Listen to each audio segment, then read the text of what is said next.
I never made it, but I know what it takes. I'm motivated by a mix of emotion. Got my statement, and I'm reading it slow so I can understand it fully. Appreciate my standing, go out of this world and right on time. Oh, never in my life have I seen the sky light up like this. I'm far away from Earth and I wanna know if you exist. Mission control, do you read me? Send me my coordinates lately. Mission control, am I drifting? Tie me to someone who will love me, yeah. Wait, I think I'll last a bit longer. Fine. Welcome everyone. Welcome everyone. Welcome everyone to another Ref Brandon and the Todd family YouTube video. Wherever you are, whatever you may be doing, thank you so much for making Ref Brandon and the Todd family a part of your day. We always greatly appreciate it. I hope and I trust that everybody had a wonderful weekend. Now that it is a Monday, we are less than 4 weeks away from WrestleMania. The Saturday night one, is 26 days away. So it will be here before we know it. And speaking of wrestling, Saturday night, if you were not at 244 Livestock Road, East Denali, Georgia, you missed another phenomenal SWA event. We had 9 matches again Saturday night, and as I always say, everybody wants to be a part of the Southern Wrestling Association. Seems like every show we have 5 or 6 new wrestlers that come that want to join the roster of the SWA. Another phenomenal show. Me and a new ref named Jay refereed the show Saturday night. I had 5 matches and he had 4, and we wrapped up the night with Richard Ramos turning bad and turning on Cade Powers, who of course is the SWA Premier Champion. If you follow the channel and have for a while, I actually interviewed Cade Powers here on the YouTube page, probably, I would say, about 2 years ago, 2.5. It was right after I started the channel and right after Cade Powers had just broke in and started wrestling, and he is already the SWA Premier Champion. But today, here on the channel, I want to talk some college basketball because we have wrapped up the regular season, and now we are in the midst of the conference tournaments. And then next week, we will have the NCAA tournament. And of course, a lot of people, including myself, think that the Thursday and Friday of the NCAA tournament should be national holidays because the first game will start about 12:15 Eastern Time that Thursday afternoon, and the last game will not end until after midnight. So you have about 12 consecutive hours of college basketball on that Thursday and that Friday.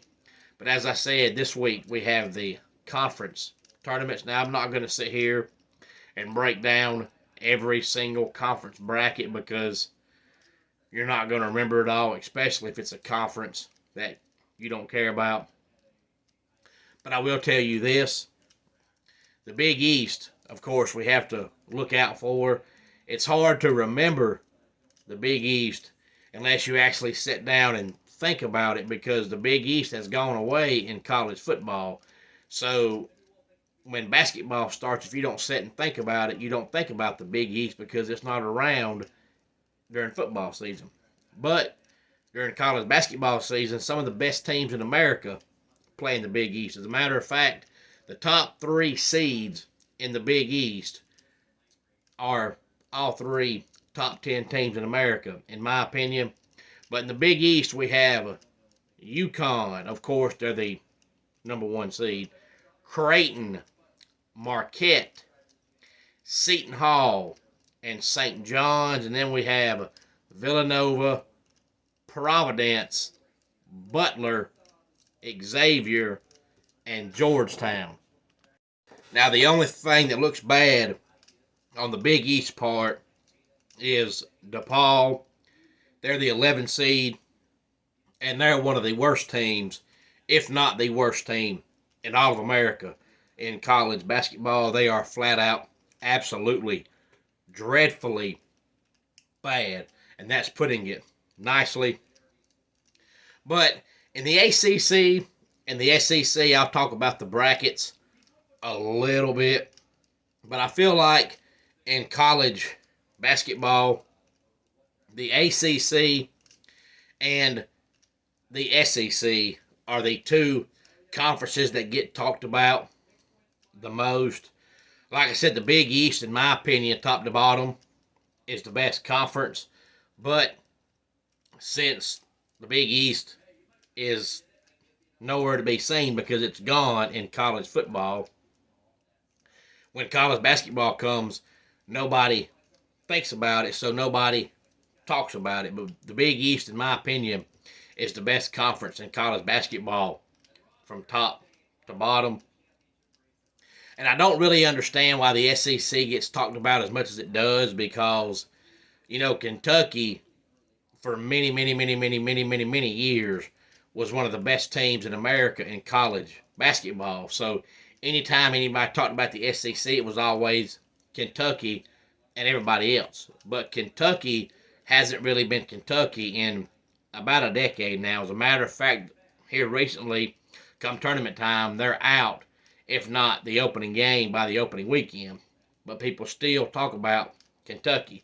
But outside of Kentucky, I don't really think there's any great team in the SEC. I know Tennessee looks great, but if you followed Rick Barnes' career, everywhere Rick Barnes has ever coached, he turns teams around and makes some top 10 teams, but then come tournament time, he chokes. He does it every year. So until Rick Barnes shows me that he can actually coach in the postseason, I don't care if the Vols go 35-0 in the regular season. They're not a threat come tournament time. But now in the ACC, of course, North Carolina's always good, and Duke is always good. And ever since Virginia hired Tony Bennett, they're generally pretty good. So I'll talk about the brackets some in the ACC and the SEC, but if you want to see the entire bracket, you can go to any sports website and find the entire bracket. But the top 4 seeds that get double byes in the ACC are North Carolina, Duke, Virginia, and Pittsburgh. Now, Clemson had a chance to get that 4 seed, but they played Wake Forest in their final game of the regular season Saturday night and lost. So they finished number 6, but I'll still take that any time of the year when it comes to Clemson basketball, because generally they're a 9 or 10 seed. So 6 seed does not bother me at all. And the fact that I know they're in the tournament is all I really care about. I'd love to see them win the conference tournament, but they're not on the bubble, so they don't have to.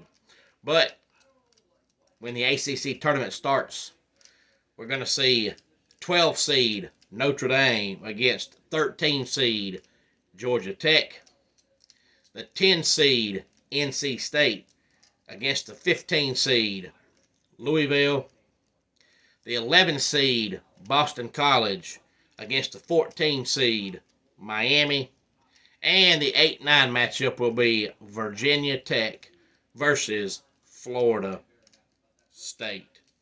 And in the SEC, the top 4 seeds are Tennessee, Kentucky, Alabama, and Auburn. Alabama might make some noise, but they're extremely inconsistent. They look like world beaters in one game, and the next game they struggle to beat 5-year-olds. So I guess it depends on what Bama's team we see. But in the SEC tournament, we're going to see 13 seed Vanderbilt against 12 seed Arkansas. The 14 seed Missouri against 11 seed Georgia.